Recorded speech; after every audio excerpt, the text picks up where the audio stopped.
Hello, everybody. Hi. It's me, John, and we're here with the Gamesline podcast live for the first time in a while. We're doing this because we are doing a guest episode. Lorelai was like, "Hey, we should have people on the show sometimes," and I said, "Okay," and so we're doing that. It was that. That was it. That was the extent of it. Gamer. We're gaming. So yeah, Lorelai is here. Yes, you're here to lead the guest empire, I suppose. Yes, I am doing my production job. It's fun. Thank you. Good to hear. Of course, and joining us this time is please tell me if I mispronounce this. This is just Xyros. Oh, that was perfect.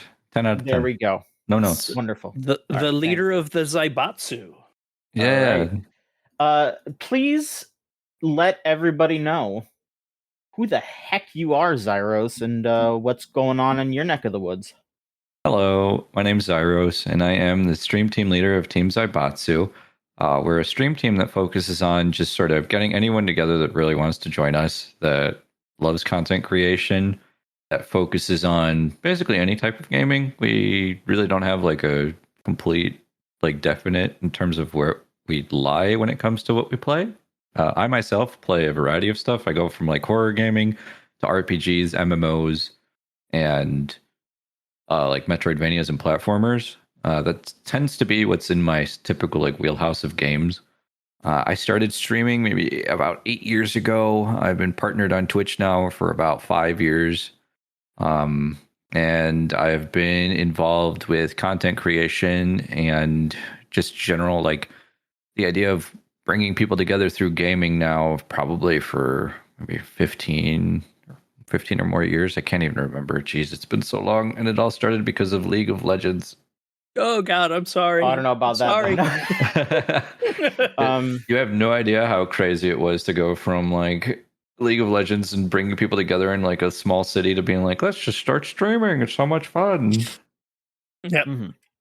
So how has the sort of bringing people together thing, how has that changed over the years? Like I can see, you have your VTuber model here, and I would imagine that these days it's like that was something that having a rig and all that wasn't something that you were probably doing 15 years ago or so. No. So how did that start out for you? How did you feel like, oh, I should hop on this? And what drives you to trying new things when trying to bring people together? So what started, we can go way back. It started out as trying to just go out to like tournaments to play League of Legends. And it went from that to, hey, this is pretty fun, to going out to these tournaments.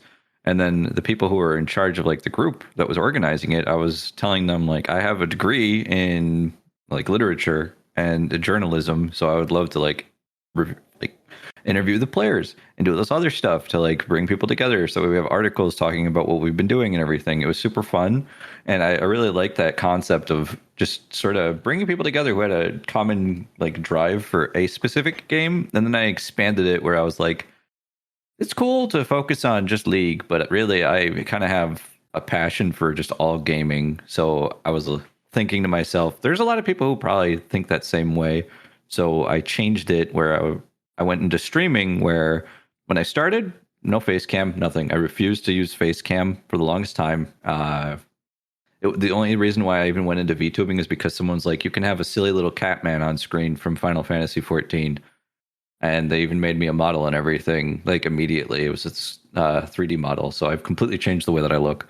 But the focus has always been on, we are playing games to give the story of what the game is and experience these together. That was it. And it was a lot of fun. That's when I first met you, I think. Is back when you had a little 2D or 3D cat guy. Yeah, it was my Makote. I mean, hey, it's any reason's a good reason. Makes sense to me. So yeah, I mean, you're just talking about Final Fantasy characters and all that. I mean, I'm sure that is how both you met. You're obvious connection there.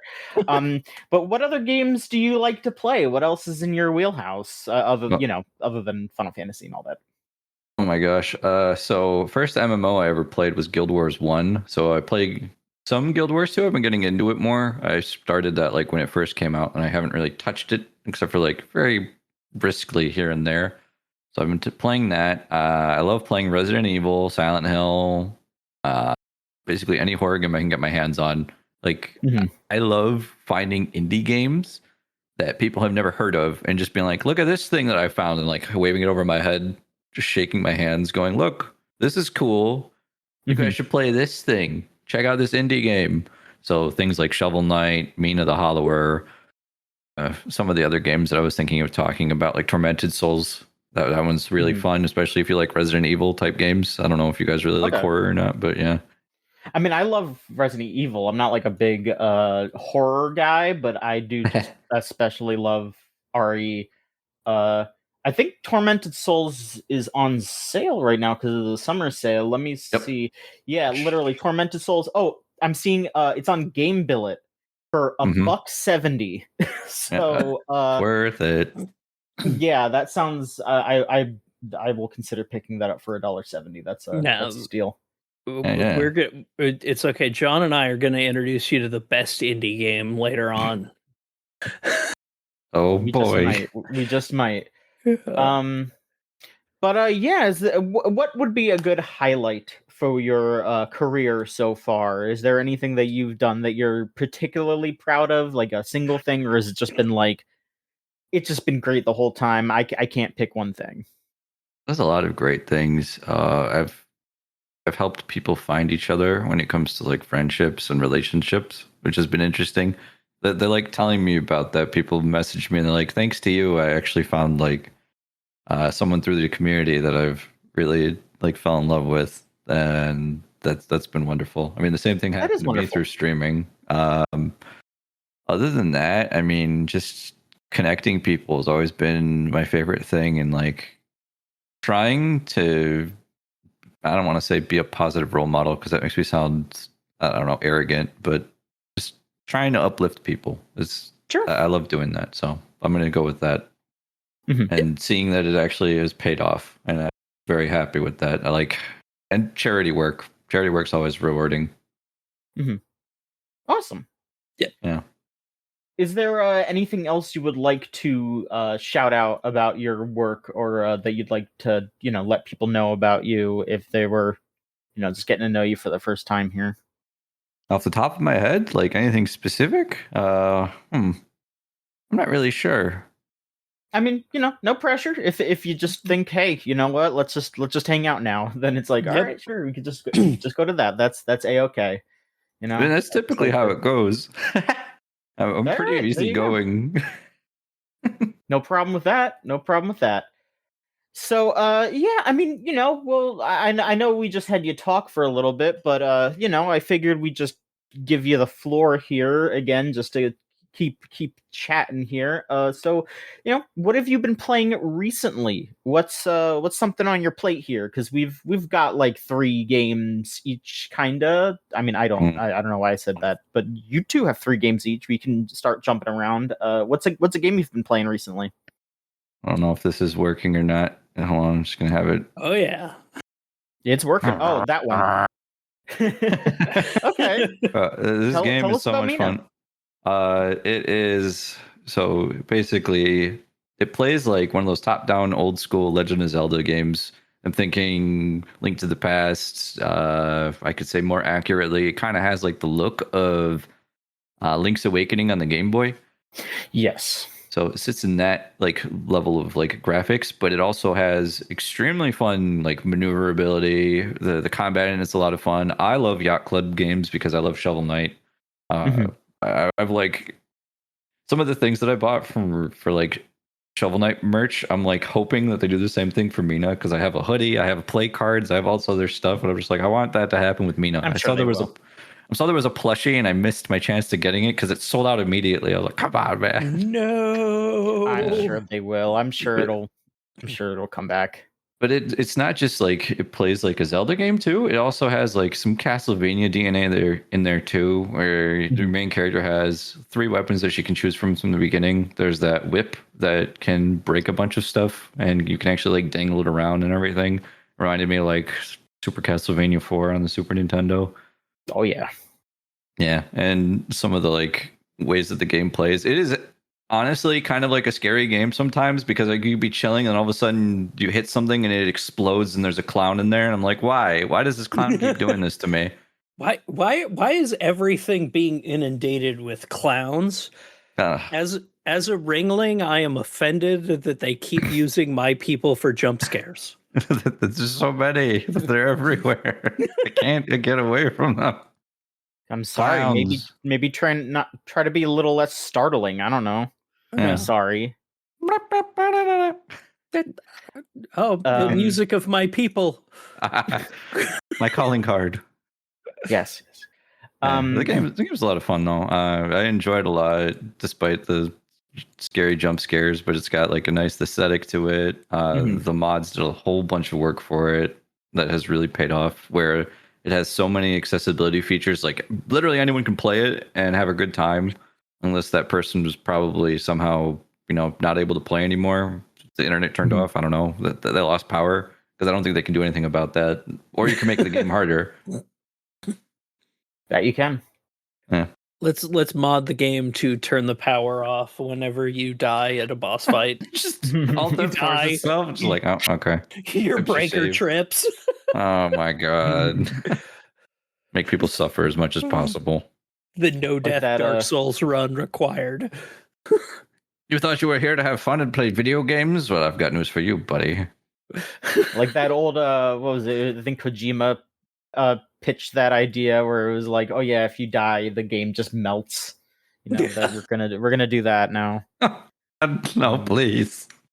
But what else is up with Mina though? I mean, I've heard a lot of people saying like, oh hey, it's more of a Souls-like than even like a Link's Awakening kind of deal. Like, what else are you feeling about that?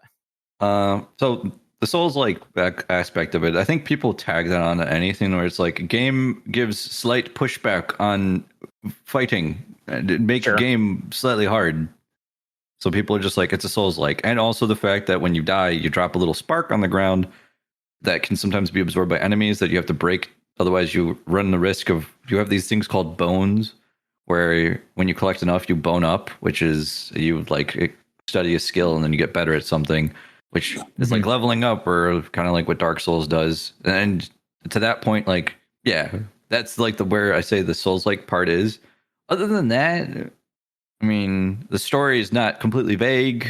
That's a Souls thing, where the story is kind of like in the items that you pick up and more in the world itself and the world telling, like the story building from that aspect. I feel like Mina, the story is kind of in your face. And there's a bunch of characters you can talk to, and it's a lot more cheery, kind of. Yeah, like listening to you and both other Gamesline member Rose talk about it has me really wanting to dig in. Yeah, like I'm not saying it's not a Souls-like, but I saw people say things like, "I'm so sick of things being Souls-likes," and I'm like, well, it's not really that Souls-like at all. I mean, just the Souls-like genre is dying. Now it's all Neo-likes, so I'm happy. Yeah. I love Neo games. Stranger of Paradise, come on. Stranger, best Final Fantasy. Best Final Fantasy action game. Jack, I miss you.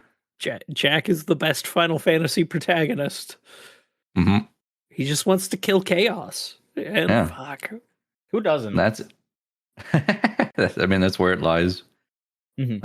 That's kind of where my thought is on it. Like, it's a good way to like tell people how the respawn system works. But other than that, I mean, this game can be difficult, like I said, but they have accessibility features, which again, I think that even when it came to Elden Ring, the developers were like, we don't want to enable something that makes it so that way we kind of like ruin that feeling that people get from like going through these hard fights or something. Something that made it so that way they were like, we don't want to adjust the difficulty or have like a difficulty setting.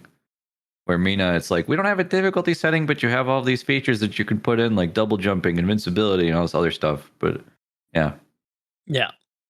Yeah, I mean, I'm always for more options, like as long as it's not detrimental overall to the experience or, just otherwise being, shitty to people or whatever. Like if it's like, oh, you need to play on babies mode, it's like, all right, relax. I don't know.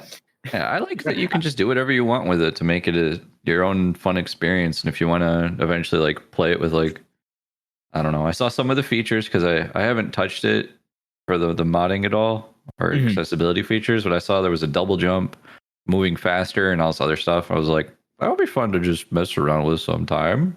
Sure. I saw. I apologize for doing the old. I saw a post because I don't have it on me. But there was a pretty good post that I saw earlier that was like, we need to reverse the difficulty settings where it's not, oh, I'm a baby for playing on easy mode. It's I'm a big nerd for playing on hard mode, and then I'm too busy fucking my partner to play a game on anything other than easy mode. I need to just get this shit over with. It's like, bro, you don't get it. I work like 50 hours, please. I just want to play the game. Difficulty setting. I have a fucking job. Yeah, there you go. I mean, like, I feel that way sometimes too, where I'll just be like, I don't have the friggin' time for this. Like, I play through Digimon Time Stranger, and there's an achievement for running through the game again on like super hard difficulty, and then you have to like grind up a bunch of Digimon to do it. And I was just like, I could do this. I absolutely could do this, but it would just be a bunch of time for one achievement. I'm just like, I don't need to prove it to anybody. You don't need to prove it to anybody. That is the thing that I took to heart, is you don't need to prove it to anybody. That was also when I ran through Symphony of the Night. I got to like 198% of the castle or whatever, and I was like, I can't find the last like whatever percentage. And I just sat there and I was that like, map. I'm not doing it for anyone else but me. I don't care. It's gonna be like a couple percentage. It's not gonna change anything. So then I was just like, all right, I finished this game. It's fine, And I think that's how you need to approach games these days. It's just it's your experience. Have it your own way. Do Burger King shit with your gaming. That is the exactly. Like I totally 100%ed Final Fantasy VII Remake. But then I saw what you had to do in hard mode to get the platinum in Rebirth, and I just immediately went, well, fuck that. It's not my fate. I'm not redoing all of the goddamn side quests. God, yeah, do them again. It was fun. No. Yeah. I don't want to. You can do it again. I don't want to do the shitty mini games in hard difficulty again. No. Wait a minute. Hold on. Because I was gonna say for Final Fantasy VII. Okay, good. They didn't get rid of the old version of it. I have the old version of Final Fantasy VII on Steam, the 2013 one. This is one that was released on the PC. They ended up, I think, updating it, which is good because it used not controller inputs, numpad inputs for your controls, because that's what the original PC version did. So trying to play on a controller and your character starts saying you need to press enter and cancel and okay to do this mechanic. And I was like, I have to do what? Brother, it's a numpad. Yeah. But some of the achievements that were like, this is strictly just for padding. And I got them because I was like, sure, let's do it. One of them was get 99,999,999 gil. And another one was you have to master and have each materia in your inventory. Oh, yeah. And I was like, really? Like, I'm going to do it. But this is such a time sink and a waste of my time. I could be doing anything else with this. Okay. Every time. Yep. It is very much play what you want, how you want, and have fun with it. And if some goober on the internet's going to be like, well, I played it by going into this fight completely naked with a spoon. I was like, oh, cool. I didn't. I mean, yeah, good for you. But yeah, cool. Did you like record it, put it up on YouTube? That would be fun to watch. But like, who fucking cares, bro? You're like, nice job, man. I'm gonna go have fun now. Bye. Not everyone can be let me solo her. Yeah, and you don't have to be. Nope. As long as you're having fun. Also, that Symphony of the Night map is bullshit. I just want to say. I know how it felt. can Like be. I It can remember combing the whole map and like looking at it, scanning it pixel by pixel, being like, what am I missing? What is Mhm. this? Drove me insane. I think I had that Mhm. happen with the last stream of it that I did too, where I asked chat to help me because I was like, guys, do you see what we're missing so we can get 100%? I'm going crazy. Yeah, because I mean, I was playing it. I played it on a PSP. I got the what was it? The there was that like it was they like did a remake of oh my god, I'm blanking Yeah, it on was the Symphony of the Night and blood my god, Bloodlines? no, it wasn't Bloodlines. It was hang on, I'm gonna Google It the was the other. Rondo. It was Yeah. they did a remake of Rondo of Blood, and then in that game, they like you could unlock the original version of Rondo and Symphony of the Night if you like did certain things, which was really cool. Like that, it was just like, oh hey, yeah, here's this nice updated version of Rondo, and also the the remaster or the original version, Dracula X or whatever. What? Am I thinking of the right game? But one of them is like insanely hard, the version that they have on Steam, and I just remember save stating like a million times at the end because I was like, I'm not putting up with this shit. I couldn't tell you. Yep. That's Rondo. I mean, yeah, Rondo is really hard. Rondo's really hard, but you only had to do like a little bit. I think you unlocked Symphony of the Night just by like, I don't know. I think it was like in the first level, you just had to find like a secret area, and so it was just like, yeah, just go here, and I think you just like straight up like pick up like a disc or something. Like it was just like, there you go. But oh yeah, and it is a slightly updated version of Symphony on the on that because they added in some The voices are different. Yeah, the voices are different, which is a bummer, but they did add in some items that got removed from the original US PlayStation version. So Yeah. I mean, you don't get What Is a Man, but you get new items of some sort. So Mhm. Yeah, you miss out on the amazing voice delivery of "Thank you, I would do such a thing." No, I go, excuse me. I mean, I got a copy of original Symphony on PS1 recently, so I'm good. I got that was a get. Oh my goodness. Sometimes, listen, Facebook Marketplace is the place sometimes. You look on there and sometimes there are people that are just like, "Hey, I just want to get rid of this stuff." And then it's like, "Oh, you're selling Symphony of the Night and Digimon World and a PS1 for like $70. Okay. I'm on my way." Like I will gladly take that. Thank you. But Lorelai, why don't you tell us a little bit about what you've been playing? What's on your plate? So I am now about 3/4 of the way through the Adventures of Elliot, the Millenium Tales, or as I like to call it, the App Session. Because those guys, they really, even if you turn it on, don't talk that much. They still talk way too fucking much, and I hate it because there's I wish I could just turn off all like them commenting on like certain things, because I said it last week. There's a lot of really good dialogue in some of that stuff, but the fact that it's just incessant yapping constantly of hearing this fairy every 2 seconds. Yeah, let's go. Let's see what's in this dungeon.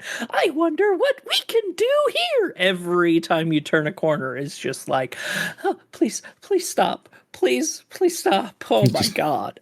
I heard you can lower that down, but it's still that's yappy. me talking about it being lowered. Yeah. It's insufferable. Stop. It's excessive to a point of this definitely makes it hard to go, you should play this. You should absolutely play this game. It goes from Mhm. this is a great Zelda that you should absolutely play to, hey, listen. Exactly. Mhm.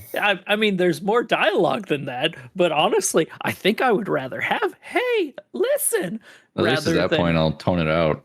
Mhm. how are we supposed to beat this boss? I wonder how we are going to be able to do damage to it. Oh, maybe that thing on its head. Oh, but how do we get it to come down? Oh, hey, look, it's down. Hey, attack it now. Oh my god. Oh my god. Shut up. I'm grabbing the bottle, and I'm just gonna trap. Okay, you can go in the pocket. There you Like go. Mhm. the action of the game feels so good. Hmm. Like genuinely the gameplay is phenomenal. It feels really good.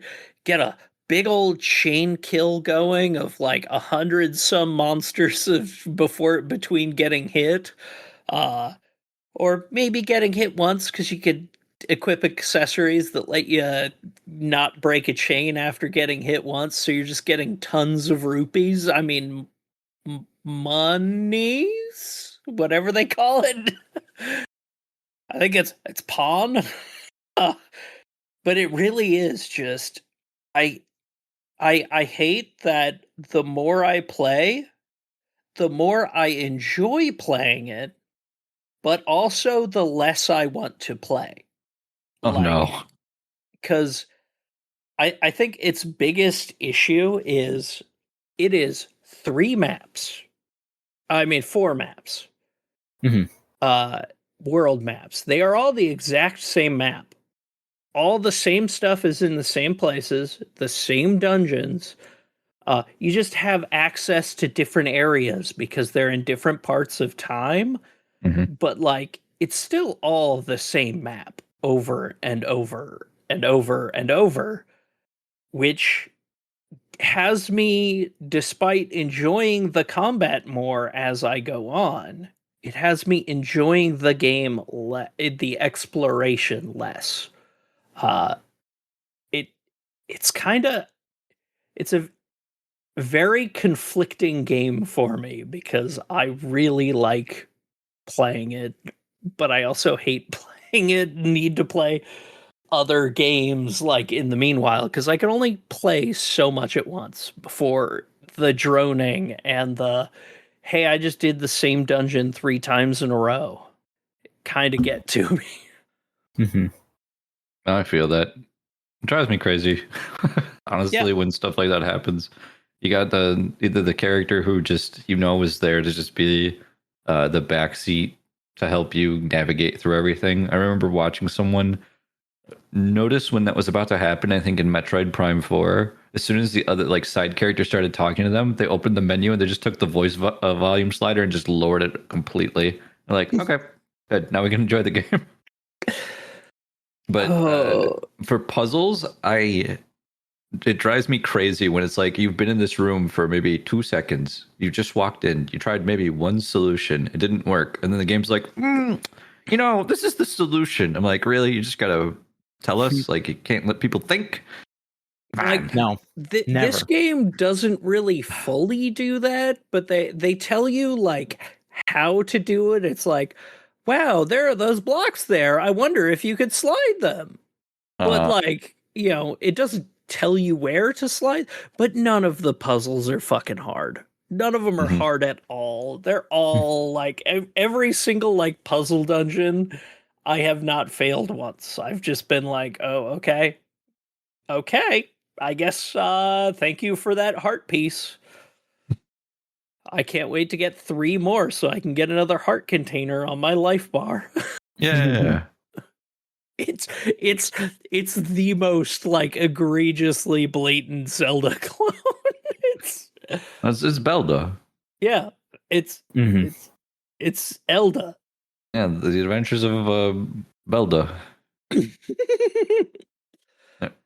It reminds me of Tunic with the way that it does puzzles, except Tunic doesn't have something that tells me what to do. In fact, Tunic makes it much harder. Yeah. And Tunic's puzzles were the best part of that game. I fucking loved Tunic. Like, the puzzles were so much fun to do. Those puzzles were amazing, and I'm so happy that there was nothing that was like, maybe you should look at the manual you've been putting together for clues on what to do. I was just like, let's just look at this. Oh, wait a minute, it's telling me how to actually play the game. Good job, manual. There you go. Yeah, I think the worst example of like a modern game that did that to me, where it was in Rebirth. There was, without getting into like spoilers, there's one point where you're supposed to like open up a door with a chain, and then I didn't realize that there was a thing next to it that I had to attach it to, so that way it would stay open. The chain went back, and the game's just like, there's a thing right there to attach it to. It's like, come on, man. I remember that one. Oh, I know exactly what you're fucking talking about. That annoyed the shit out of me. My eyes rolled into my head and so far back that they just came out of my ass. I was like, well, you gotta be kidding me, man. Yeah, it's always something. But let's see here. I suppose I will go next here. Okay, I extra lied. I only really have like one game that I played this past week, because I did play a little marathon still. I'm not great at that game, so I mostly just play it when some of my other good at marathon friends hop on. And I mostly just treat that game as like a kind of like a conversation lubricant, just like, hey, we're hanging out in here. We can run around and sneak around and shoot dudes and find items and chat. That's kind of how I treat it. And that's also probably why I keep getting killed all the time, because I'm not taking it super serious. I don't know. It's fine. John, you aren't a sweat? You aren't a sweaty marathon gamer? I sure am not. I cannot say that I am. But I can say that I did play all the way through the new Deltarune chapter. I didn't yet. I'm not gonna spoil anything. I promise. Okay? I promise. Big promise. All right. Making everyone jealous, John. I'm sorry. Tell me your opinion, at least. I mean, I thought it was fantastic. I thought it was just yet another sensational entry in the Deltarune pantheon, as it were. I wasn't surprised by the quality, but I was surprised at a lot of the stuff that went down in that game. Like, it was just very entertaining. The new gameplay mechanic, which I will not spoil, but there's a new big gameplay mechanic that adds a lot of genuine depth to the gameplay. And I very much loved the new characters. There's most of them are pretty funny. A lot of new vocal stims have been added to the repertoire, as it were. There's the new secret boss is fun. Yay. They are pretty difficult, though, I will say.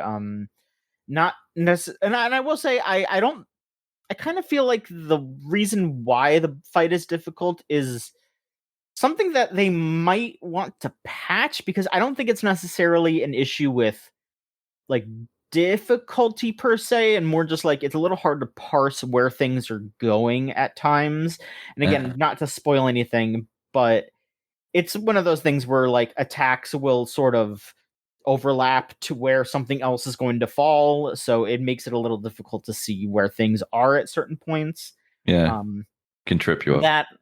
That would be something that might get changed, but otherwise it was sensational. Great new music. It's way more character focused, I would say, this time, which I am all for. I know that a lot of the fandom is upset because their theories haven't been proven true or false yet, but fuck them, because it's chapter 5 of 7. We have 2 more chapters. Yeah, like, just wait, okay? There's 2 more friggin' chapters. But it's up there with one of the best. Like I don't know. I don't want to like. It's a little hard to not be all, oh, this is better than this chapter and worse than this chapter. But I don't think that ranking them like that is very useful because it's all part of a whole. But I thought it was what it's setting up and what it's developing on was all great, and I'm continuing to look forward to the rest of it. Yeah. Do you have a favorite chapter so far? I still want to keep dwelling on this because it might be this one, but I do still really love chapter 2. Like the characters in chapter 2, like Queen and Spamton are some of my favorite characters still. So yeah, I wouldn't like add any of. I might add some of the characters from this chapter to my favorite characters list in Deltarune, but like I don't think anyone has hit Queen and Spamton's level yet for me. Like though they are so goddamn funny and so interesting and unique and fun to like kind of mash into other stuff, like Queen continuing to show up in further chapters is always really fun, and then other stuff that happens that that you can potentially run into in chapter 3 and all that. Very cool stuff. But no, I mean, this is definitely a highlight chapter for sure, though. Sure. Good. In my opinion, it is. I feel the same way about chapter 2, where even though I love chapter 3 and 4, 2 was so much fun for me because of Queen and Spamton. I actually made a video talking about the horror aspects of Deltarune and why they're so good and can like get people who are much younger into enjoying horror. And I had to talk so much about Spamton, and I was like, Jesus, I didn't realize, like, if you look at the horror aspects of this, you miss so much of what Spamton is if you just play the game straight. And I didn't talk about Queen at all, because Queen's just there for comedic relief, really. Like, that's it. But Spamton, oh my God, that character it's depressing. Depressing, scary, wonderful. There's so many great, like, things about Spamton that I love. Chapter 3, I also really like, but that's more for maybe a personal thing when it comes to like because I'm just talking about like the horror aspects of this now, just because of the video, which is why I'm super excited to play 5. I don't know if it's going to be like have any of that in there, but for 3, we had like call back to video game creepypastas. Like, you find a haunted game cartridge, you could walk away from it, but you keep going back and playing it. Like, this isn't a good idea, but you can't help yourself. I love that. So good. Yeah. Deltarune's great. Yeah. They keep making good stuff Bangers. With that, The music's fantastic. The whole experience is wonderful. So good. Yeah. I will say, again, not to spoil anything, but I will say that there's maybe not a ton of horror-esque stuff in the main stuff, but hey, you know what? You're gonna see what's going on maybe in that maybe in a different route, I'll just leave it at that. Might be a little weird if you ask me. I don't know. Yeah, I don't know, but yeah, I mean, I didn't play that, but I watched it on YouTube and I was just like, oh, okay, they're doing this. All right, interesting. So I have no idea where that pathway is going. I don't know anything about where the story is going, but I'm totally fine with character development. Like we both said, there's 2 more chapters left. Like, I don't need to have all of my answers revealed immediately, because then it's like, okay, cool. Now I know who Skibbity Skoo is. Cool. Yeah. There goes the mystery about that. Now I have 2 chapters of what? Looking at them? Yeah. Nice. She's already there's ways to do that, like I don't think that that's necessarily like impossible, where it's like, oh my goodness, I'm never ever like episodes of Columbo, who the killer is the entire time, but it's still fun to watch, those episodes and all that. Like, there are ways to do it. It's just like the way the Deltarune's going, it's like I don't need to worry about that. They're giving me what I need. No, they got plenty. Yeah, we'll see. Yeah, we'll see. We will see what happens over time. That is what I am like. I'm just like, yeah, you don't know yet? Good. we'll come back. We'll see it. Yep. Like, Mhm. but yeah, I mean that's basically all I got up to majorly. If you want, we want to hop back over to you, Xyros. What have you been? What else have you been playing? I just started playing. I'll just talk about it like very briefly because I just started playing Alien Isolation again since the second one's coming out. I played that first one a long time ago. Good lord, that game still scares the bejesus out of me. Yeah, Sound that's coming out. direction is terrifying. I can't stand hearing like things thumping around. Knowing what the alien sounds like and knowing that it's lurking is terrifying. Versus when like just even when you first started, everything about it's so freaky. I haven't even had to deal with like the alien stalking me yet, like actively, and I'm just like, oh god, please help me. It's so good. But again, honestly, the fix-it robots are the scariest fucking monsters in video games. Those I can't remember what they're called, the Average Joe or whatever. Yeah, I hate those things too. The whole game is just wonderful, and I can't wait to see what they come up with the second one. But a game that I just finished playing was Romancing Saga 2. I think I have an image of it. Let me just pull it up. That was that JRPG that came out in like 1993 that got remade. So it's a little bit more modernized now. Revenge of the Seven. Some good aspects of it. It has very fun combat, I'd say, especially for its age. The way that the mechanics in it work, if you're used to like most JRPGs or even RPGs, you beat stuff up, you level up, you get abilities. In this, you fight stuff with specific weapons or spells, and you actually start slowly getting better at those when you keep playing. The focus isn't so much on your character because it takes place through many time skips and generations where you're the emperor of a land, and eventually your character will either just leave the throne and just walk away from it, and then someone else will become emperor, or they will die of natural causes, or they die in the campaign, and then someone else takes their place and becomes emperor, but inherits all of their skills and memories, and you go forward and keep going. The title Revenge of the Seven refers to the fact that there are 7 heroes that have come back to destroy humanity because of something that happened, and the story is mostly revolving around figuring out what happened to the 7, why are they so angry at humanity, and what happened there. It's not really about your character or any of the people that join your party. Like, they all have little itty bitty story bits that they put in the game for your party that you recruit, but it all pretty much goes down to like the combat and then figuring out who you're fighting. Which honestly, I like things more like Deltarune, where the focus is more on the characters and watching them grow and develop. So for me, that was a bit of a negative, but I love the combat and the way that played. So overall, it was fun, especially seeing it get remade from a game that's so old.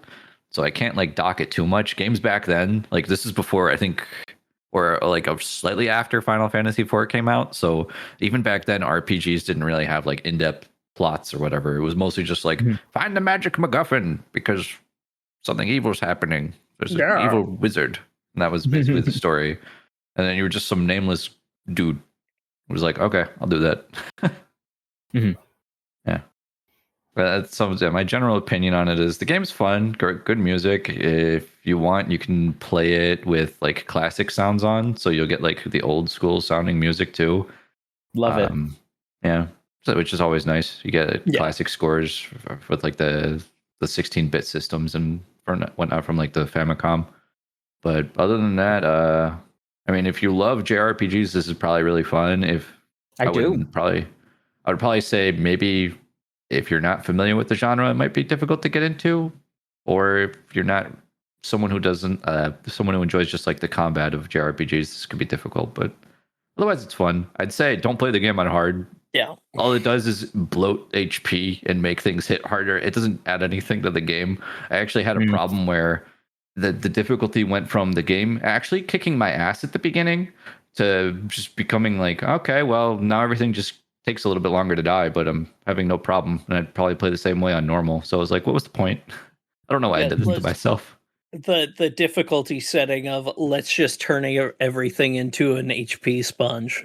I love it. Yeah. It's like, hey, let's just turn everything into a Last of Us enemy. Basically, yeah, that's what happened. But yeah, overall fun.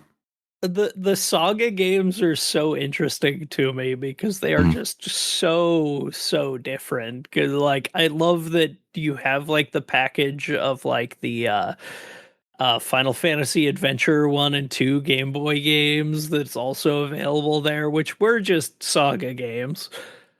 Same with like, I mean, Final Fantasy 2 was the original SaGa game, pretty much.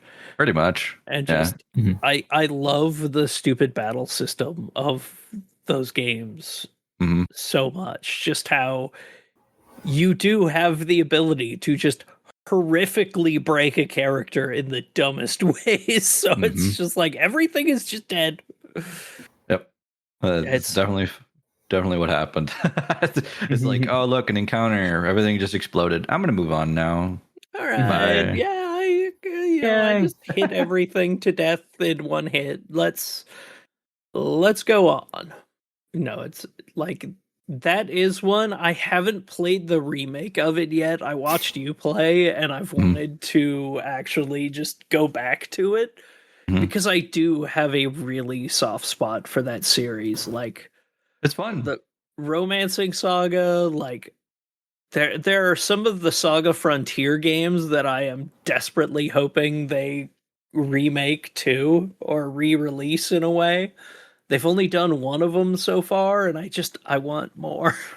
Yeah, like 100%. I think the game's fun. I had a blast with it, but I know people probably like more character development in their games probably wouldn't appreciate it as much. But I had fun with it.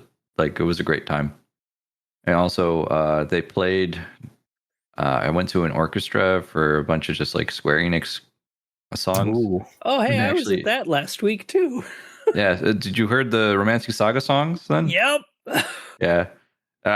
My reaction at first was yay, but then also, oh god, they're going to show me things I haven't seen yet. So I went from like yay to close your eyes. Yeah. It was fun though, like hearing the music, and that's what made me want to get up and be like, okay, we need to, because I've been playing it, but streaming RPGs takes a bit, so it took me a while to actually get to the end. But I was like, all right, I need to knuckle up and finish this because, like, I feel bad that I've slacked on it so long. It was good. Yeah. Yep. All right, Lorelai, how about you? Hit us with something else. So over the last week, I've been playing, like I just wanted a break from the Adventures of Elliot, and I needed to take a break from that.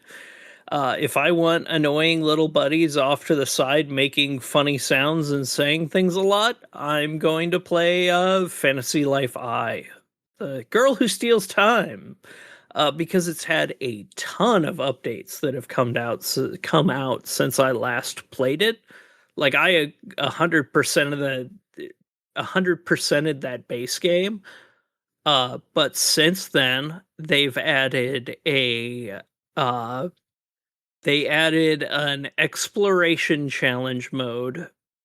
And now they added a roguelike mode in there, which is like, oh, we've got a bunch of special items that you can only get through this, and you go into a little dreamscape and you do all your stuff. You start from level 1, you pick up items and chests and whatnot from cutting down trees, beating enemies, just finding them in the world, and you just move from island to island to island until you reach the boss, and it's just reminding me how much fun that frickin' game is. They really made an incredible game, and I did not think they had it. I did not think level 5 had that in them anymore. Like, they've been really, like, their last few releases have left me like, oh god, what the fuck? And then, you know, the Fantasy Life mobile game wasn't good, and then you know, and then they released this, and yeah, it's been out for a couple of years, but it is still just such a good feeling game. It's genuinely like the crafting is simple but fun. As you get more buddies with you, you start getting their bonus abilities, so everything becomes like a lot easier and less frustrating and less mashy, like having to do a tap thing and only having it take like 5 taps instead of 10 is the best feeling in the world, because god damn it, I can never get an excellent when you ask me to tap. I just can't tap that fast. It's fucking hard. But just like everything about that game was made right. Like, you'd think with a game with that much in it, that at least one part wouldn't feel good, but everything in there, the combat, the crafting, the gathering, the fishing, the cutting down trees and mining and doing all these things, it works, and it works well, and it feels good, and just makes me want to keep going back to it. Like, I was just using it as a break, and I ended up playing for like 10 hours the other day because it was that good of a game. It's good. And that's all end game stuff. I'm just fucking around with, hey, I finished the story. What else is there that this thing has to do? And the fact that I'm still getting this much enjoyment out of it is really nice. Yeah. All right. We can hit up the news now, and then we can come back. No, John, let's finish one we've both been playing, I think. Gasp. Oh, well, I mean, I haven't played it in a hot minute. I mean, Lorelai, if you want to continue to talk about it, I've been playing more Fox Quest 2. Okay. Yeah, what else have you been up to? I will say this. I am almost done with the game, I think. Almost done. I finally have been fishing with soldiers. This name. There you go. The funniest thing I've ever done. Like, the fishing in the game might be the most fun I've had with the game. I actually think that the dialogue keeps killing me. Just the sound bubbles not matching up. It's real funny. It's real good. Legitimately, the only part of this game that I did not like was the second boss they run you into, where you have to reflect the bombs back at the fucking thing. Right, yeah. Because that could be a little the rough. aim sucked ass. The aim sucks ass. I mean, it's a guy with MS Paint. I could forgive it, but God, that boss pissed me off to no end. And just, it keeps being the most, like, I keep getting so much enjoyment out of just talking to people. Sure. Just, we're gonna get the coolest daddy kiddo award, and then you talk to the dad, I'm gonna twist your dick off. Like, what? What the? It's just so funny because, like, every character has a voiced line of dialogue that is not what is in the text box. And it's always something completely ridiculous. Yeah, they'll just stupid. say shit. Yeah. It's very good. It's very good. Yeah, I went to go look it up, and I'm just like, oh, all right. Yeah, reading that store page, it truly is a boys' game for boys. When I was your age, I already had 4 dads. They were such a disappointment. Yeah, the best part about that line is the voiced line of dialogue is, who needs beer when you got television and magazines? Hot. Thank you for letting me know, Dad. It's so stupid. It's incredible. It's fucking incredible. It's they made one of the games of all time. Thank you, Dad. It truly is like a beautiful fucking thing. Like, every patch note continues to be just like the dumbest shit ever, where it's just like, oh yeah, I fucked up a thing. Also, I made the developer shit his pants. Just really dumb. Really dumb and beautiful. Let me see what the latest update was, because let me see. Events and announcements. Let me see. Yeah, because he wanted there to be 100% achievement, and then it just wasn't there. And then it was like, hey, players, I fucked up big time, but it's fixed now. I forgot to add the 100% achievement to Steam, even though the game had it. This is a super common mistake, and I bet even you did it at some point too. Totally. That's exactly the kind of game that this is. It's a beautiful thing. It's more games need to be this, and also the music continues to get better. It's got a Like, great what the soundtrack. fuck? A great soundtrack. Like, It genuinely did sound really good awesome. from the trailer. Yeah. Mm-hmm. And like a game called Fuck's Quest 2 actually fucks.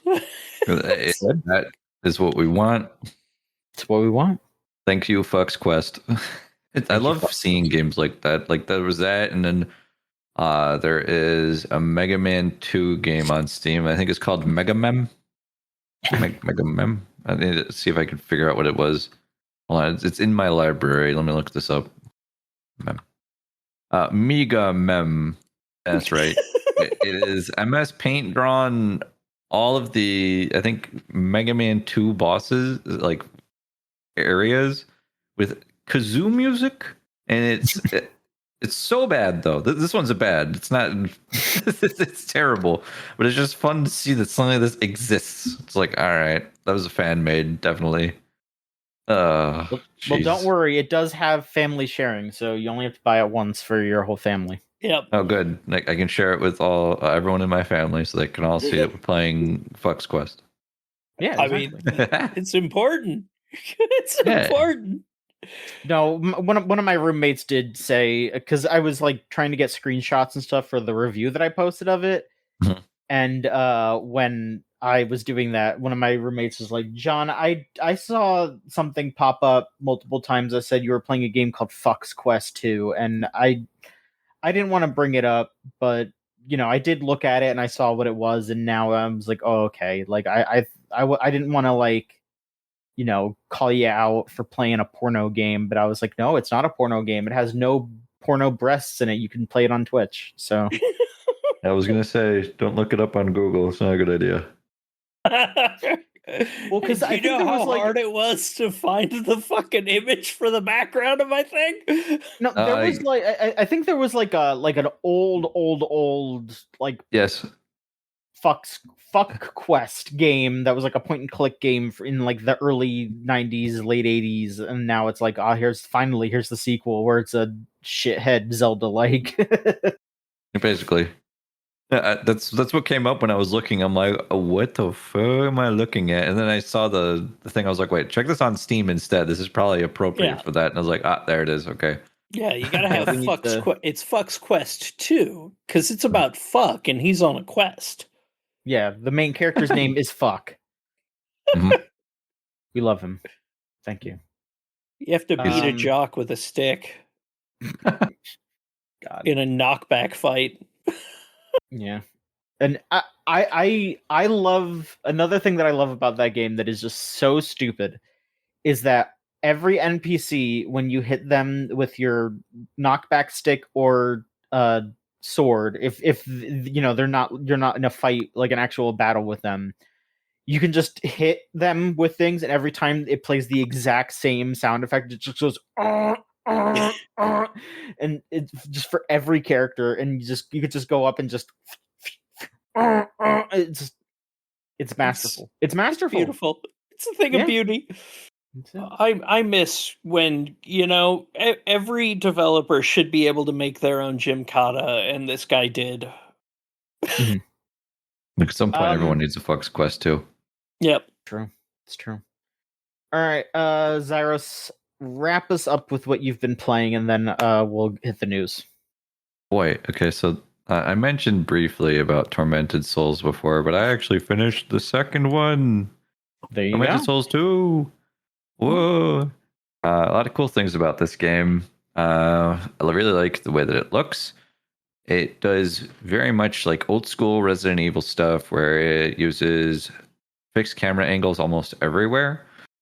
Not entirely everywhere, because there's spots where it acts more like Silent Hill, where the map's a bit more open. It does actually blend together the two games because there are points where you go into what I'll call is like the other world, where wherever you are has like a twisted, dark version of it where there's like hanging bodies everywhere and just all this other demonic stuff going on. The game is very fun. I don't want to give away the plot, but it starts off very quickly on the first one, and the second one does the almost exact same thing in terms of how like it just hits the ground running and just sends you on your way. I love that there are almost no actual guns.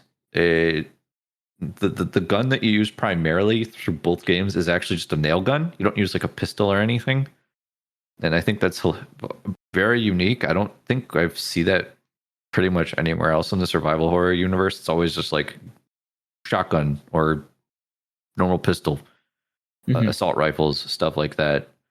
You do make a shotgun, but you make it out of like just lead piping and a bunch of other goofy shit. Then it's super silly. For the second one, they expanded the amount of weapons you get, and I think in the first one there was maybe like 1, 2, 3, 4 weapons. In this one, you get different melee weapons, but then you also get new weapons, including an explosive crossbow, which is cool. I mean, we've seen crossbows before. I'm excited for Resident Evil Code Veronica because I think Claire uses a crossbow in that one. That was pretty cool. Tormented Souls 2 was a fun watch as a viewer. I haven't played them myself because I'm a horror wuss. Yeah, it was a lot of fun. It did the great sound designs again. A lot of creaking noises. Things would randomly start breaking and popping around you as you're walking down a bunch of spooky hallways. They did a lot with the fixed space that they had from fixed camera angles. The game actually looks very pretty, other than the character models can be a little goofy. Like I had moments where your main character, her name's Caroline Wildberger. Caroline's hair would clip through her head, or like part of her skirt would clip up, and I was just like, oh, well, that shouldn't have happened, but okay. But it's a small indie studio. You know, what do I expect? I've played both of their games, and I thought they were both fantastic, and it fills that void of like wanting to play a Resident Evil game. The first one has puzzles that are way more difficult than the second one, I think, to a point of being kind of unfair. The first one, some of the puzzles were very difficult to understand, and you had to really think way too much to figure out how it works in some cases, or have a lot of outside knowledge to understand what you're supposed to do. So I like that they dialed that back. The story in it also is a lot more fun. In the first one, the setting normally just takes place in like one area. In the second one, it kind of expanded past that, and I really like that. And I'm kind of hoping to make a third one because the game is fun, and if they keep polishing them and making them better, then hey, that's a win. Everything in it is excellent. Other than the boss fights, which are just they're not bad in terms of like they're unfair. It's more they're not very well put together, but the combat in it is kind of goofy anyway. Like you have a back step which serves as like a dodge for attacks, but I think the invincibility frames on going backwards last so long that you can pretty much dodge anything by just taking a step backwards when something's like slashing at you and stuff. It's really silly. But the character, like the monster designs are great, music's great, the setting is great, everything in them is just fantastic. So if you like survival horror and Resident Evil stuff, it's a lot of fun. 100% recommend it. I love these games. Ooh. Yep. All right. Always good to hear some new good ass gaming experiences. Yeah, for sure. Good games that don't get talked about a lot on here. Like that's what's cool about stuff like this. Alrighty, well, let's see here. I guess we can hit up the news then. So let's see. Xyros, is there anything that you wanted to bring up that we don't have on here? I mean, you don't have to, but we can. You're welcome to contribute a news story that you want to talk about from this past week. From this past week, I don't really think I have anything. That's fine. I just wanted to make sure that we weren't leaving you out. Yeah, nope, I got nothing. All right. Well, let's do God, we been trying not to linger on the bad stuff, but the like big piece of news that happened this past week was a big layoff again. So we're gonna touch on that real quick, and of course, I don't want to again linger too much on the bad, but See, my one's know. funny bad, so let's do the bad first, and then we can laugh at a shitty company. Okay. Doing Actually, something dumb later. Looking at yours, I actually have one to bounce it off of Lorelai, but we'll go down the line. Yeah.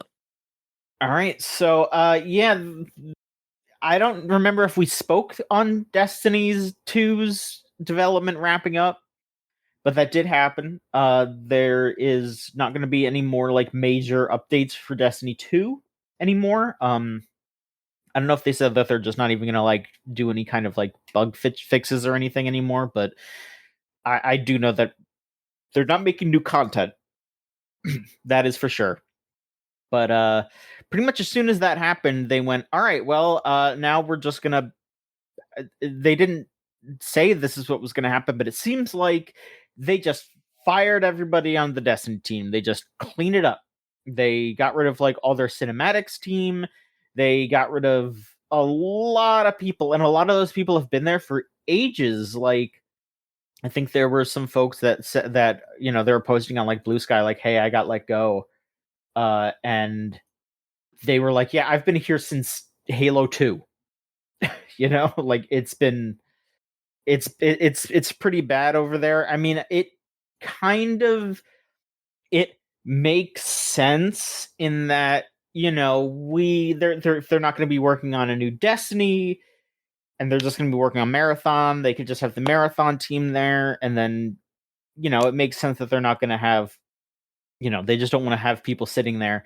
But then the next question is, but wait, why aren't they making a Destiny 3 or something else? Why haven't they moved this team over to something else? What are they doing? And yeah, the answer to that is just poor management.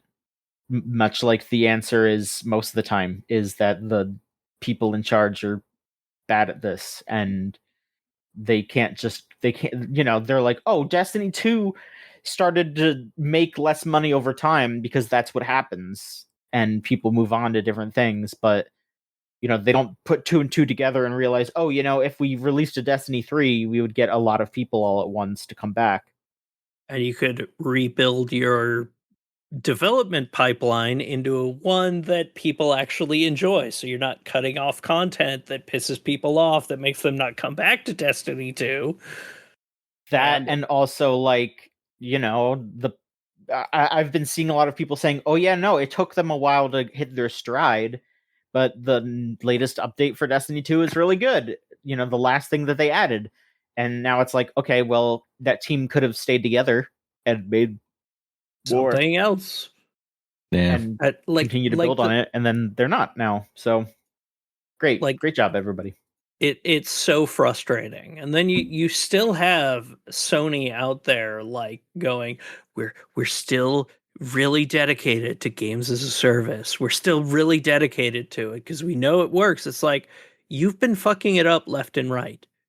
You continue to keep like not letting teams do what they need to do to fix it, because you did have guys on the Destiny team coming out and saying, hey, we're trying to address all of the people's complaints, and we're getting some good patches going and getting that. And then it's just like, fuck you, we're shutting them down, and it's like, it sucks. Mm-hmm. I will say that I do think that you kind of need to read between the lines for some of that stuff. Like they're saying, oh, we are still married to the idea of games as a service, and I don't believe that at all. I just think that they need to say that because they have their shareholders and they don't want to scare them, because Marathon is a games as a service, and they don't want people to be like, oh, well, we just released Marathon and we're going to shut it down now too. Because then or also, hey, I think they have like that Horizon games as a service thing that they're still supposed to be coming out with. Like, I think they're just saying that because they don't want everyone to jump ship immediately. Like, I don't think that, like, I think that they are going to move away from it overall soon. Yeah. It is proven to be a bad decision, and yeah, that would be great. And I mean, you know, as Torsten 15 is saying in there that like a lot of talented people are going to be free from the oversight. The problem is that those people are entering a job market that is a disaster, and right now, it's very difficult. It's very, very difficult to get hired for anything right now. So, you know, I mean, I think that these folks are, you know, they deserve better, but like the real answer should be, hey, those folks should have been reassigned to something else instead of just getting fired and just dropped. And now you're going to end up in a place where a lot of them are just going to go fuck working in games. Exactly. Like, or that some shouldn't of be them, the case. My big hope, some of them go, hey, we have the talent. We love working together. Let's make a game ourselves, put it out there, hopefully make some money and a killer. I mean, you've got a lot of talent that would be able to make the best damn first-person shooter on the market. No, honestly, I think that's the way to go, especially when it comes to the way that AAA games are right now. Like, we can take looking at another thing that came up in the news, GTA 6, and it's what super of like highest edition is $100, and that is what gives you the ability to do things that the other games before it had as like basic things for players to use, like customizing your car and getting tattoos and other cosmetics for your character is now locked. It's really apparent that the $100 version of that game is the complete version of that game. Yeah, They wanted to charge $100. Yeah, they wanted to charge $100 for it, and they just the world isn't ready yet, I guess, you know, and it's like it should never be ready for that. That's too much, and like you don't need to be putting $2 billion into this video game because. Like, yeah, a lot of the reasons why this game it cost as much to develop are going to be things that nobody actually gives a shit about, and they wouldn't miss it, you know? Like, oh, you can see every single leaf on a tree. Who fucking cares, you know? Man, I'm not standing there staring at the trees. Like, what the heck? I'm driving past them in my stolen car. Exactly. Like the loud weirdos that do care about that stuff also don't care about games as an art form and as a business. They just want to complain about things on social media. So fuck them, you know? I agree with Torsten. I feel bad for the team, the development team, yes, because I don't see a way that it's going to live past the expectation and hype, where I think that's what they hope. And I, at some point, I feel like it's just better to go indie, and like I get so much value off of these games that are like $20, $30. I get about the same amount of time that I play it, and I still have tons of fun.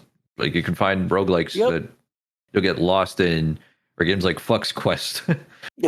you just, it's something about it sucks you in, and then you just like, damn, that was a lot of fun. And then you play the next big AAA release, and it's like, well, that was okay. How much did that cost me again? Yeah, a significant amount of my favorite games have been like $40 Square Enix releases and stuff, like Octopath Zero coming out at $40 as a new game. Like, you know, you could still make games like that. I think Elliot was 50, and it's like, yeah, I feel like I'm getting my money's worth with some of these when I'm spending like $40.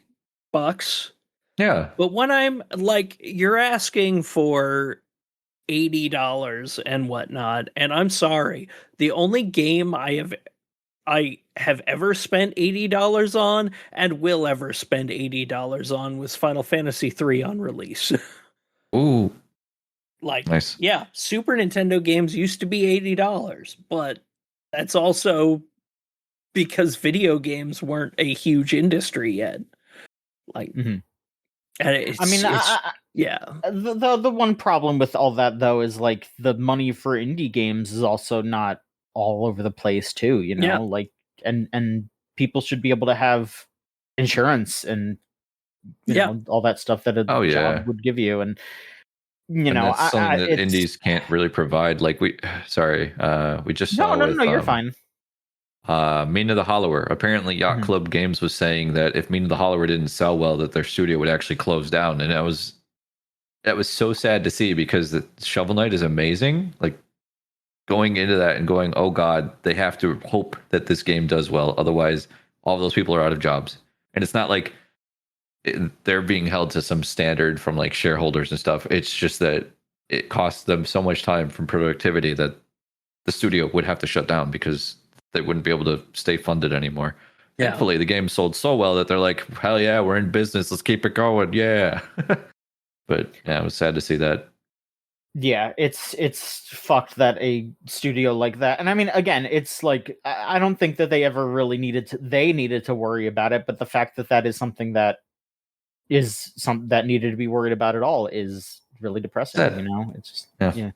I mean, it is like looking at our local, like we've had a small indie studio here in Portland that just were almost ready to release a game, and their landlord raised their rent on them, and they had to shut down the company because it just not enough money to pay rent, not enough money to finish the game. You know, they had to decide between, do I live or do I have to just shut this whole thing down?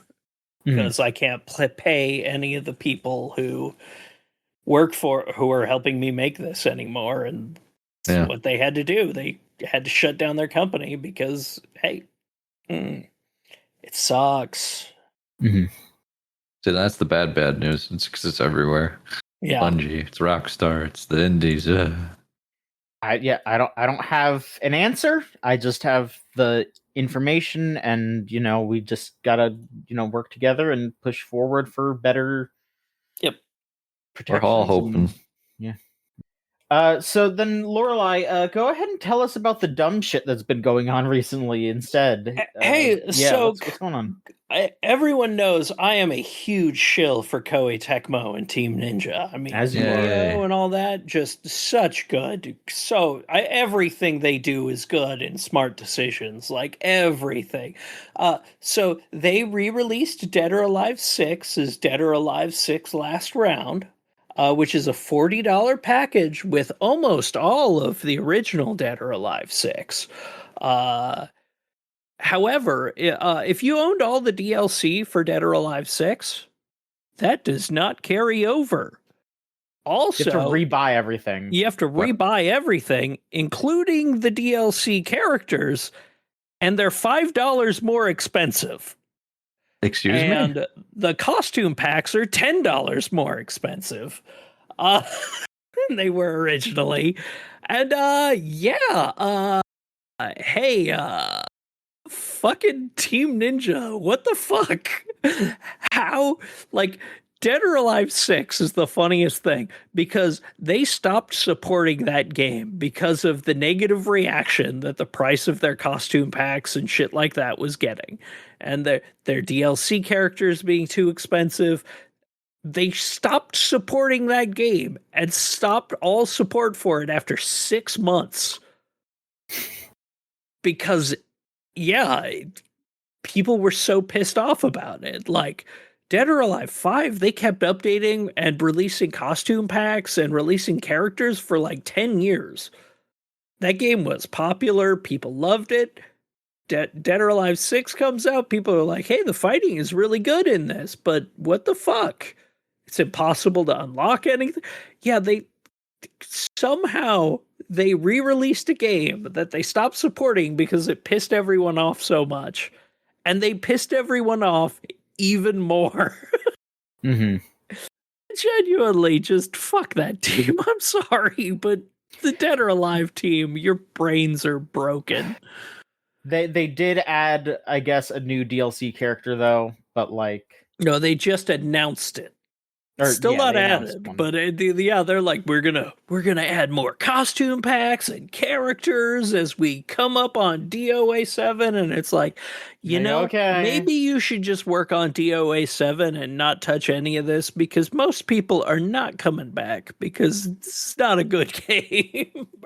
there has been a good amount of announcement stuff because it's Evo this weekend and nobody's watching it. Yeah. Mm-hmm. I mean, we got a new Blaze Blue character. Fucking the fact that they released a new Blaze Blue character is wild. I was like, what? It's really funny. It's very funny. Now that's awesome.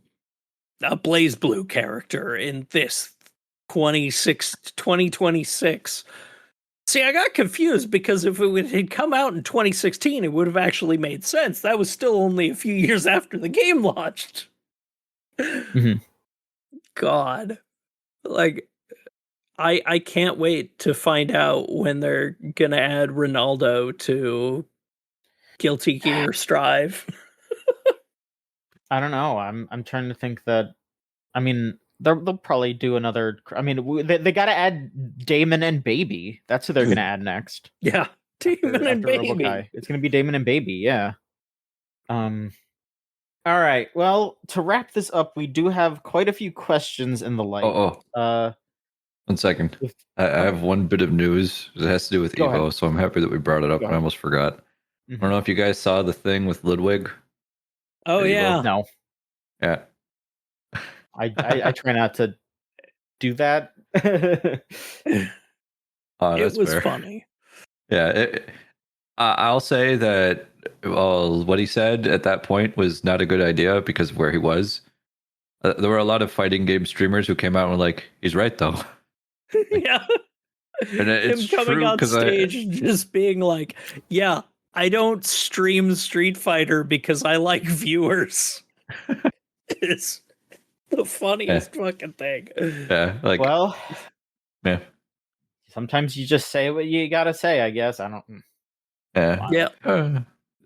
It wasn't for like, I don't think anyway, but drama related reasons. It's more the funny, but at the same time, like, man, that's not a good spot to say it, but I understand it.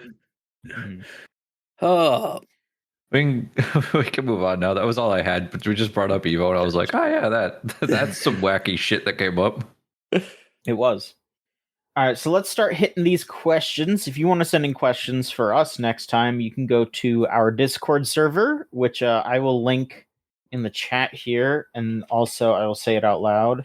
It's you go to thegamezone.zone, and then you can join the Discord server, and you can hang out and chat with us in there, as well as send us the weekly questions. We have a thread in there for that, if you so choose.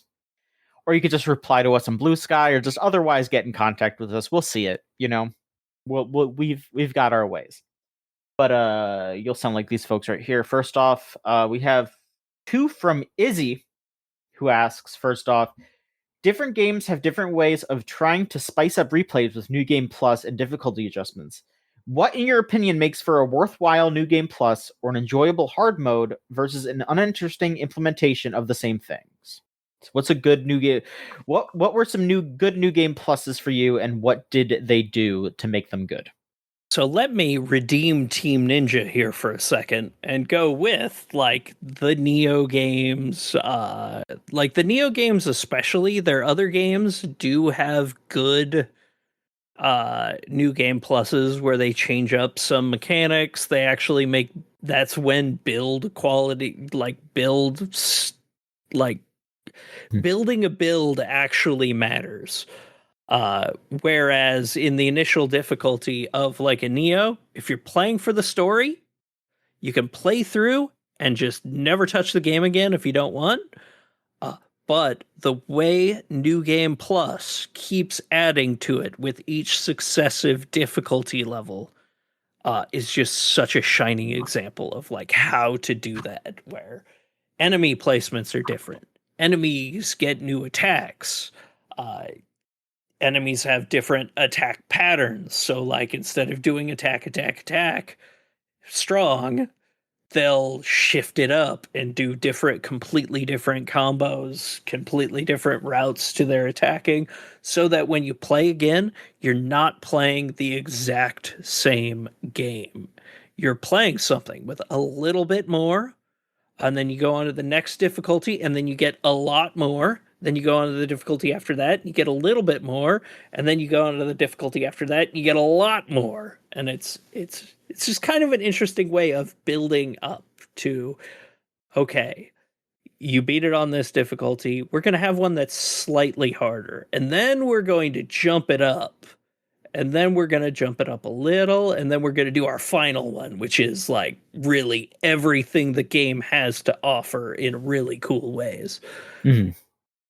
Yeah, do you have an example, Xyros? For your new game plus, it's a lot of fun. Yeah, and also, in what way was it fun? So the new game plus in Tormented Souls 2 is a lot of fun because it gives you a bunch of new weapons to start the game with. So you can go through it again, but with a lot of goofy ways that make the game more easy to get some of the harder achievements if you're really into that sort of thing, because there's one that makes it so you have to finish the game without looking at the map and get through it in about 5 hours. And it's just kind of fun going through stuff and just mowing everything down. It reminds me of, like, I think it was Dead Space 2, where they had that one silly weapon that you could get where it was like a styrofoam finger. And all Isaac would do is go bang, and it would just blow up whatever you're pointing at. Just like bang, bang, pew, pew, pew, pew, pew.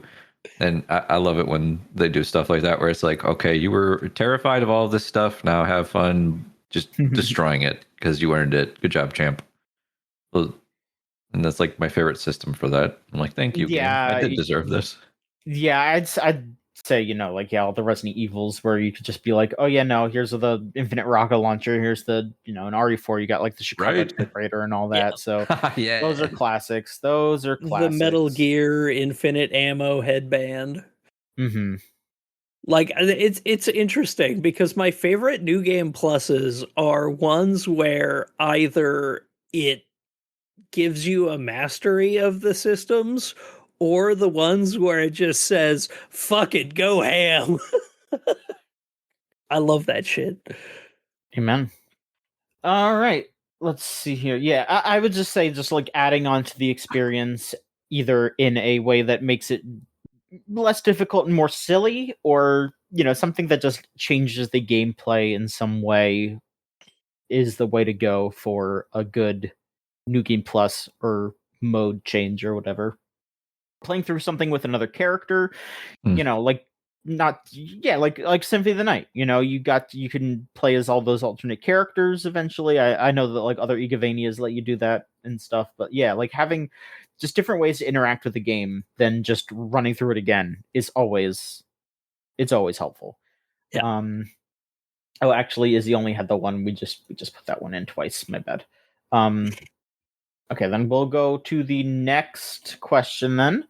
From SlimeGirl69 on Blue Sky, who asks, people often talk about their favorite video game weed smoking spots or beer sipping spots, but what is your favorite video game sleeping spots? What would be a place in a game that you would love to sleep in? A nice sleeping place. Yeah, honestly, my favorite thing, and I still do it to this day, is in Final Fantasy XIV. When I log out, I go to an in room and I sleep in the bed, so that when I log in, the next time I log in, my character is getting out of bed with a nice little animation and everything, and just like feels relaxed. I wake up in the middle of the street. Where am I? How long have I been sleeping here? That's a nice way to think about it. Yeah, like a nice sleep spot like that. I would say somewhere where you could just like leave the area, and it kind of makes me feel like, if you remember in Undertale, when you're hanging out with this one ghost character, his name's Nabstablook, you can both just lie on the floor, and then the whole scenery changes and eventually just turns into a bunch of like stars that are just floating through space. Like, yeah, that's where I would fall asleep. That's super chill. Or even with like a Hat in Time, there's like an input code that you can have the character will just start doing like a dance. And if you wear this certain badge, this like really calming music will come on with like all these positive messages. It's like that's super nice. chill. Yeah. Like leave that on and just vibe to it and just fall asleep on in like a giant spaceship with all these like pillows and stuff. Super calm. I don't know if I have like a specific place in mind, but the first thing that I thought of was just that the like nighttime music for the main city in Digimon World 1 is like the nicest, calmest music ever made. And so I would just want to have a big old bed to sleep in that city so I can hear that music as I drift to sleep. That's my answer. I mean, that's All peaceful. right. Yep.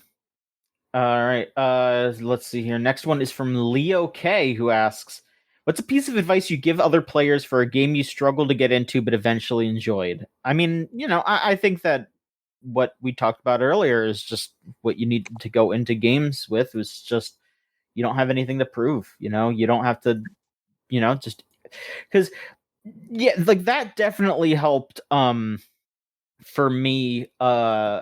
For Devil May Cry 5. Like I remember being super super stressed getting into that game because I was like I'm not going to be as good as everybody else and I'm going to feel bad about, all these other people are posting these cool gameplay clips and that that I actually played the game and I just had a good time with it because I wasn't trying to prove anything to anyone. So there you go.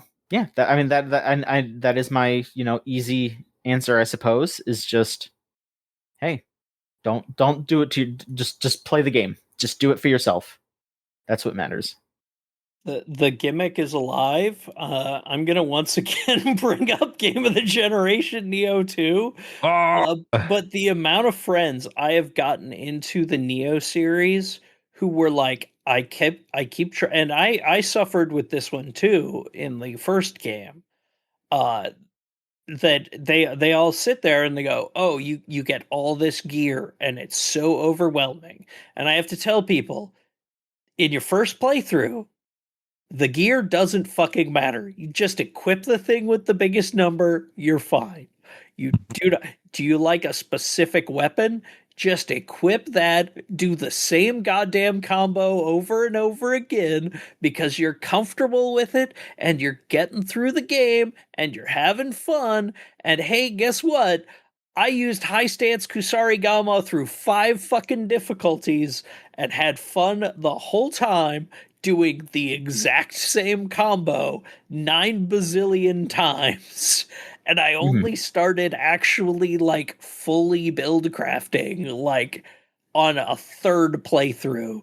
And even then, my most recent playthrough happened because somebody told me like that same thing. And I just went, well, I'm going to prove to you you don't have to build. I'm going to do an entire playthrough where I have to equip any weapon or armor piece of the highest rarity that drops, regardless of its level, every time a high rarity piece of equipment drops, and I guarantee you I will be able to get through the entire game.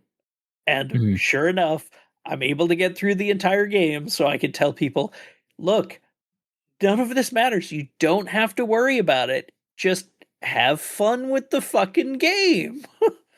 You don't need to spend 500 hours watching guides from the cowboy guy telling you how to make the best magic build. Like, you can come back to that later and explode things and have, if you want. like, yeah. But have fun. Yeah, exactly. It's the same with Strangers of Paradise. It's like you just get all this gear. It's like these are all just stats. Don't worry about it. Like just play until you eventually get the end game, and then it's like, okay, now you have to pay attention to the gear. But at that point, the game kind of puts it together for you in a way that makes sense. So it's okay. Yeah, you don't have to worry about builds. Yeah, Neo 3 and Stranger of Paradise have an auto equip button that actually works and uses like will set up a decent build for you. Alrighty, let's see here. All right. We have a question from Big Challenges. This was sent last week, so I don't. Is the Final Fantasy V 4-Job Festa still happening? Yeah. Yeah. Okay. It had just started, so Good. But yes, Big Challenges asks 4-Job. It's Fiesta. Excuse me. It says Fiesta. Is it Fiesta or Festa? It's Fiesta. It's Fiesta. Okay. 4-Job Fiesta is ongoing, and Summer Games Done Quick is coming up. What are some of your favorite examples of community-made challenges in games? Things like the aforementioned 4-Job Fiesta, the Nuzlocke runs, speed runs with specific clear conditions, etc. I mean, hey, I'll always shout out when they made that Mario Odyssey speedrun category nipple percent. Nipple percent? It was, where you had to get Mario's shirt off as fast as possible. That was pretty good. Yeah. In Katana Zero, this is like a little light one. In Katana Zero, it's just like a game that's supposed to make you play the game through it really fast and has a whole bunch of like time mechanics and stuff. There was a speedrun category called Pet the Dog, where you just try to get through it as fast as you can to get to a point where you pet a dog. That's it. I don't know why that part always made me laugh. It's super short too. The game's already pretty short because it's all about speed and going fast. But yeah, that category is funny. That, and I like randomizers. I think for like community challenges, doing archipelago randomizers with like your friends, so fun. God, I've always wanted to get in on one of those, because it's just such a cool concept. Like, hey, I'm playing this game and it's helping somebody in that game, and I can't continue in my game until that guy playing fucking Kingdom Hearts beats something. Beats this. Yeah. Like, they have it set up where you can do a randomizer of Super Mario World where it takes away most of your basic functions, so you can jump, but Mario can't swim. Very early on in that game, there is a level that requires you to be able to swim and then climb. So if people can't find that for you, you basically can't play, and you're just stuck with Mario going, well, it's a me, I guess. It's Mario. Yahoo, I suppose. I'm just chilling. I can't do anything now. God, my one for me is there's a reason that Final Fantasy VIII is my most replayed Final Fantasy. I have played through it at level 1. I have played through it at level 99. One of my favorite playthroughs was some friends and I, we coded a website that would randomly assign magic that you could only junction to specific slots. So the last time I did that, Zell got Ultima on his HP. So that guy had no HP until disc 3. Yowza. It was very fun because it's like, hey, you are very limited in what you have. And the challenge for me was I always wanted to do it without breaking the game, because you could break that game super easy through playing cards and turning cards into magic. I didn't allow myself to do that. So yeah, like when it's like, oh, you only have specific places that you can get certain spells, it makes that challenge incredibly hard, but also really fun. All right. Okay. Then Solon sent in 2, and this time they're actually 2. I'm not lying this time. There's actually 2. First off, Solon says, what's your favorite backrooms mechanic / system? Well, of course, my favorite, I'm just going to get out in front of everybody, is when a racist kid gets put into the back rooms, and then they torture them, and then they try to see if they're honest about not being racist anymore, and if they're not, then they get sent to the blue room with the blue entity. That's the most important thing for me, is when they send the racist kid into the back rooms. Send him off to the back rooms with you, racist child. Specifically to racist children, I guess. I don't know. It's true. It's true though. There you go. That's my answer. Yeah, that's my answer. I don't really know much about, like, I've played a backrooms game, but I still know there's such a weird concept that I don't really know how it functions. It's just like a liminal space that exists. I don't actually know anything about it. I'm just talking about stupid ass video. Yeah, I kind of figured, but I'm just like, I don't know what to actually go off of this other than I like that it's really yellow. Yeah, I was about to make that same joke. It's got to smell crazy in there. Oh my god! Imagine I could smell the stale air and cigarettes from the '80s office from here. I'm just happy there's no cats in there. Otherwise, it would reek of cat piss. But it looks like a place that would reek of cat piss already. So I'm just saying. Yeah. Mm-hmm. Bad. Yeah. Right. Like yeah. That, and I know there's one that's a pool. Which pool one? Honestly, I kind of like going to like those indoor pool areas, or like I used to, and so I get the vibe, but still, I don't know. Yeah, I guess it's scary because there's a giant monster in there, maybe. But I'll hang out there. Or maybe there isn't, and that's also scary because you don't know what's in there. Think about it, or don't. A slide that goes on forever. Bum bum bum. I don't know. The real back rooms is just fandom social media, because it's all the exact same argument over and over and over and over. Jesus Christ, that really is a backrooms experience. And every time you look into it, you're like, do I dare enter again? As you touch it and you're like, oh god, I am in it. And you're just floating in just the miasma again. Mm-hmm. That's me. Like every other week. Hey, did you know that what? All right, let's move on to the next one before I say something bad. All right, last question is also from Solon. Hiya, Gamesline. Okay, this is for you two then. What's the newest VTubing tech you've been playing with or are interested in playing with? These days, I just finally updated to V-Bridger, so my mouth moves a little better. Ooh. But I can stick out my tongue now, which nice. I like. I'm also buff and have outfits. But buff AF. I don't know. Hold on. Let me see if I can get this loaded properly. Give me 1 second. Yeah, let's see it live. Yeah, this is actually good for me too, because. Is it? Oh, okay. There, you can see the thing on my screen. Yes. Oh yeah. This is called the Twitch Integrated Throwing System, or TITS for short. You can see there was that blob there that indicates where I am. Right. Yeah. I have my triggers here, and when I hit this key, people can do this by the way with channel points, but ow, cool.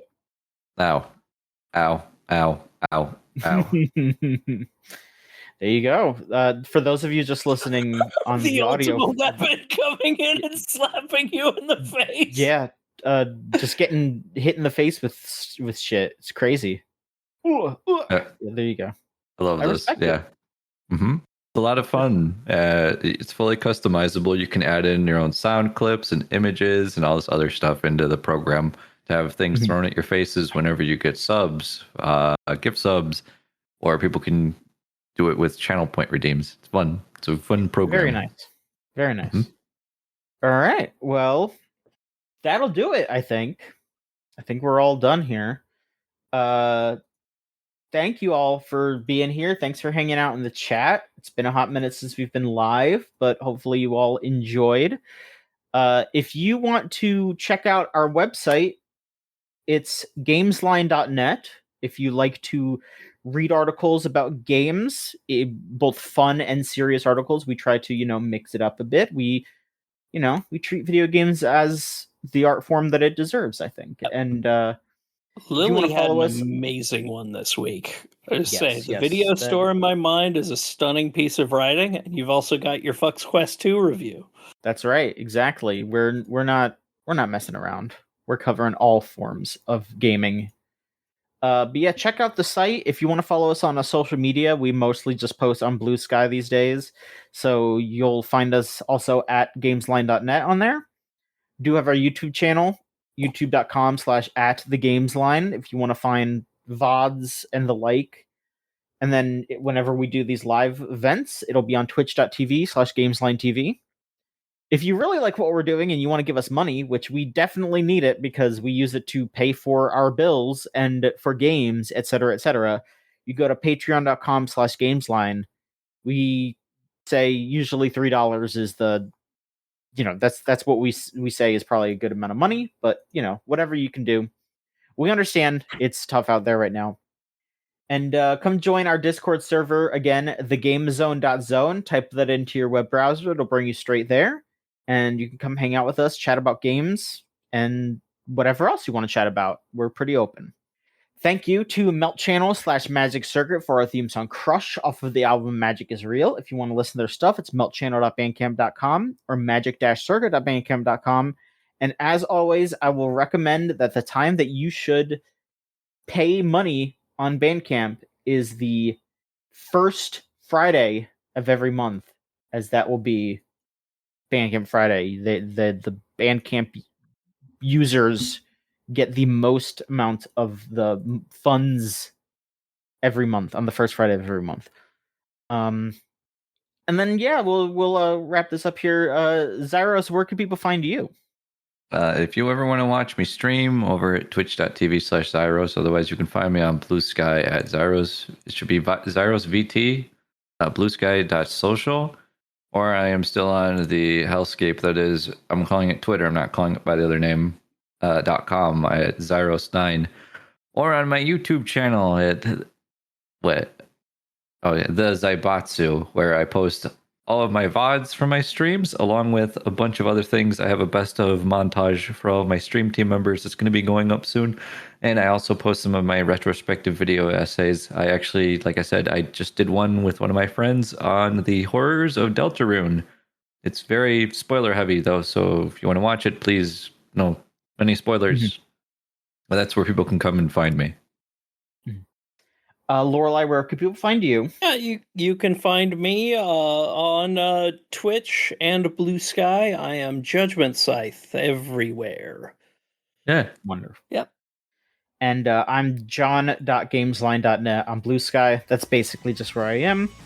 And that'll do it. Thank you so much, everybody, for joining us. And we'll be back soon with another episode of the Gamesline podcast. Thanks for watching. Bye. Thanks for hanging out, guys. Thank you. It was a blast. Bye-bye. Bye. Bye.